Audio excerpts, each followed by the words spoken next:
Hello everyone, Yoga Mermaid here to share with you a seasonal fast practice.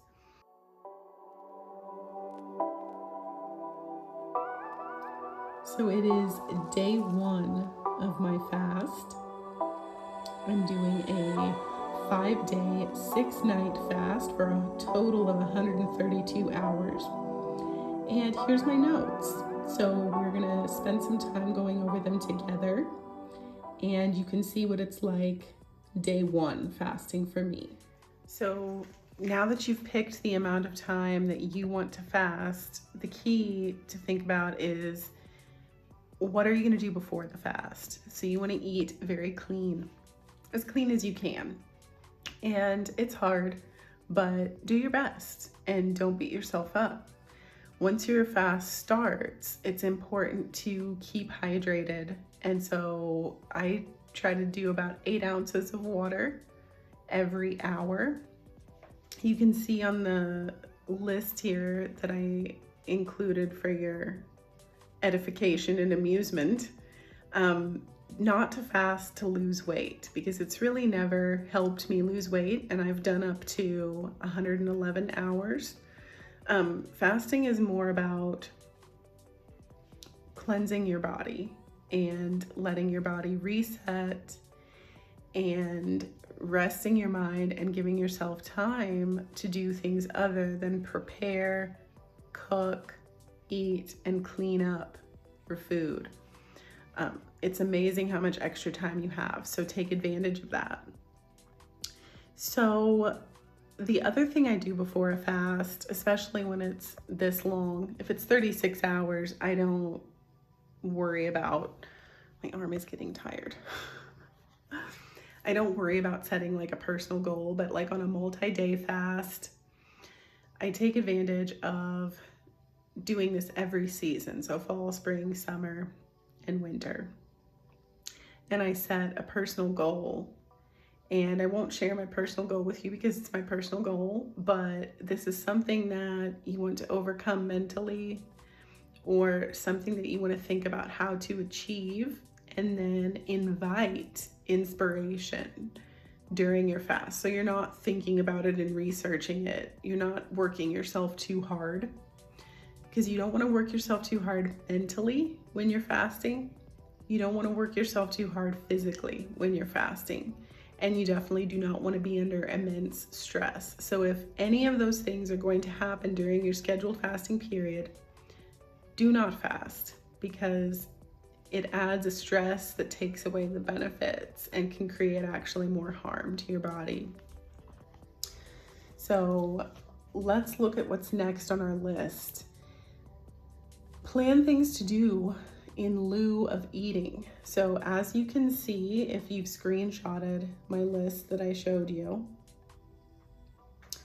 like today I did a morning walk. I followed that with a body oil massage. So I use extra virgin coconut oil, which you see in my photo. I also brushed my teeth, scraped my tongue, and did oil pulling, which basically is you taking a spoonful of oil and just putting it in your mouth and sloshing it around for 4 or 5 minutes, gargling it, and then spitting it out. You never want to swallow it.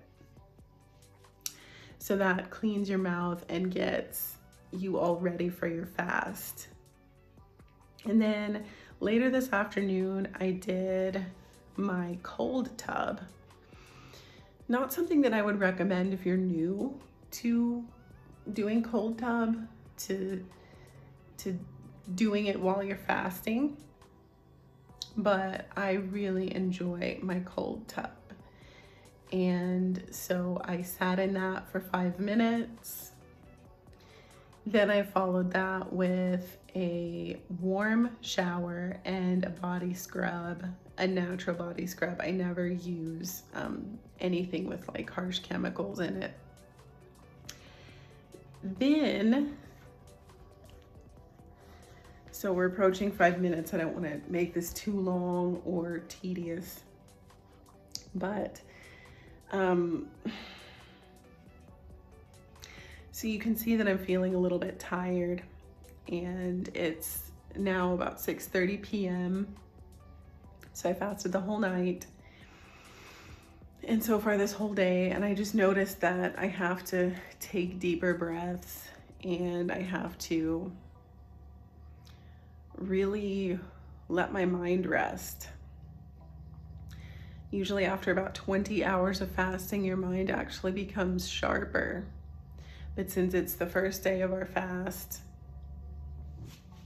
we are also detoxing majorly, and your body's getting used to that up and down of sugars and not sugars. And so the great thing about fasting,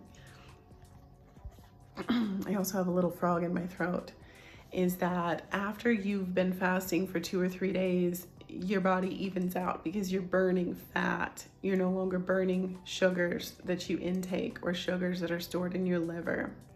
There's some great science on fasting done by Dr. Ekberg, Dr. Berg, lots of other people you can find on YouTube that I have also studied along the years. But after the first couple days, fasting becomes a lot easier. And day one, it's a lot about avoiding those habits and addictions. And so, you know, for example, my coffee this morning, as you can see in my notes here, my handwritten notes, I put some butter in my coffee.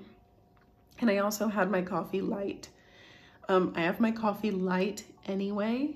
I really don't enjoy super strong coffee, but I had it about half the lightness that I normally have it. And so that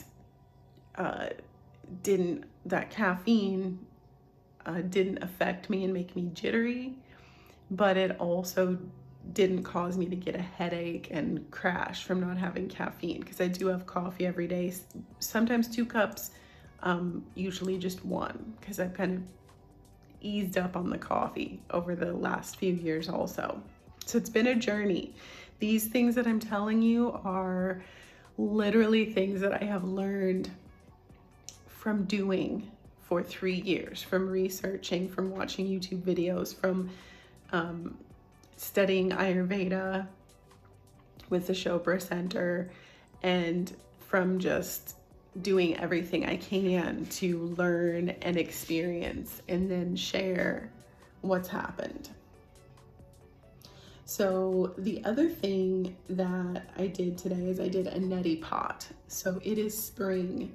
So you'll see in my photos that I included, you always want to boil your water in your neti pot. And again, watch a video on YouTube, learn how to do the neti pot, and put a little rock salt or sea salt in the water, and then you run it through your nose. You blow your nose when you're done. And it felt so good because I've had just an amazing, and when I say amazing, I mean incredible, amazing, massive allergic reaction to pollen this year. So the neti pot was for me to just cleanse out that phlegm. And of course, avoiding dairy, avoiding sugar, avoiding alcohol, especially beer and yeast on your couple days before the fast. You'll notice how your allergies just massively go down as the fast progresses, and also as you do those tips. So let's keep moving on my list of what I did. I had some herbs this afternoon. You saw me drinking my grapefruit and sparkling water. So this is sparkling water with natural flavors, 0 calories, and then the grapefruit juice has a little bit of calories, but it's fresh squeezed, so it's negligible. And it's just to keep some antioxidant work happening so that my body is getting a little vitamins while it's dumping all of the really initial toxins. So I actually needed that because I've been talking a lot. So the herbs I had this afternoon were ashwagandha, N-acetylcysteine, and senna. And I had those at midday with water. Tonight, I'm gonna have some magnesium and some spirulina. So herbs and vitamins, generally, you don't wanna take hardly anything. Less is more, and you'll see that as you do these bigger fasts, as your fasts go from 36 hours to 48 or 60, just go to 60 and take your night. But as you do the longer fasts, you'll see that you have less pain in your joints, you have less allergies, your skin just clears up, and you realize that so often less is more.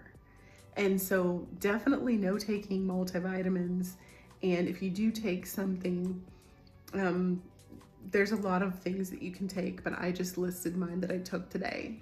And so moving on, you'll see that I love to dress up, and right now I'm wearing some beautiful jewels, some turquoise and some jade and some amethyst, my necklace, and then just beautiful things. Adorn yourself with clean, comfortable, beautiful clothing and jewelry, and that just makes you feel good and makes you attract prosperity when you're looking and feeling beautiful. And so take care of yourself in that way too. Lastly, it's tempting to take artificial sweeteners and drinks like that when you're fasting, because it makes you feel like, oh, I'm still having my drinks. Well, artificial sweeteners are neurotoxic. They're dangerous. I avoid them at all costs. I rarely have them even when I'm not fasting.